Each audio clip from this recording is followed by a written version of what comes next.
अस्पताल की लिफ्ट में घुसते ही मैंने बस एक ही चीज़ सोची कि बस जल्दी से 6वीं मंजिल पर पहुंचूं और पापा की रिपोर्ट्स सब कुछ नॉर्मल हो।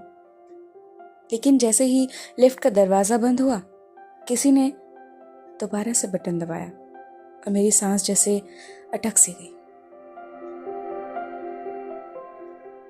ये राघव था, 5 साल बाद, वही चेहरा, पर अब थोड़ा सफेद दाढ़ी है। एक वक्त था जब मैंने इसे आखिरी बार देखा था, और आज अस्पताल की लिफ्ट में यूं आमना सामना। राघव कहता है, अन्वी।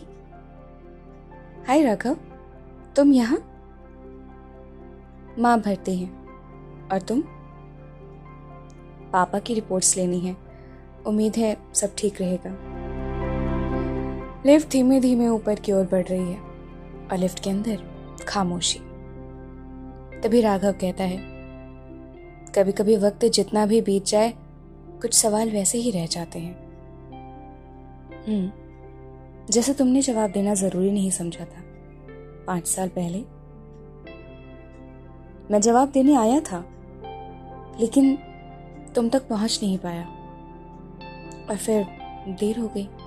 तुम भी तो कहीं गायब हो गई थी। शायद अच्छा ही किया, क्योंकि मैं जवाब सुनना चाहती थी पर हिम्मत नहीं थी। और तभी लिफ्ट बीच में रुकती है एक फ्लोर पर।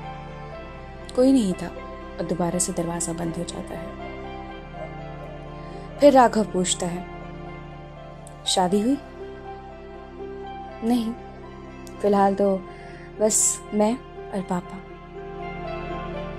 थोड़ी देर की खामोशी के बाद राघव फिर सवाल करता है, अब अगर जवाब दूं तो सुनोगी? शायद हाँ, क्योंकि अब दिल हल्का करना जरूरी है। मैं डर गया था अन्वी, उस प्यार से जो सच्चा था पर जिम्मेदारी मांगता था। और अब समझ आता है कि वही डर मुझे सबसे दूर ले गया और सबसे अधूरा छोड़ गया। तभी लिफ्ट 6वीं मंजिल पर रुकती है और अन्वी हल्की सी मुस्कान के साथ कहती है, अब शायद तुम्हें उतरना चाहिए, लेकिन इस बार सवाल या जवाब छोड़कर नहीं जा रहे, ये अच्छा लगा। तभी राघव कहता है, अगर कभी दोबारा लिफ्ट में मिले तो शायद शुरुआत की बटन दबा दूं, मंजूर है? उस दिन मैं भी तुम्हारे साथ पहली मंजिल पर उतर जाऊंगी।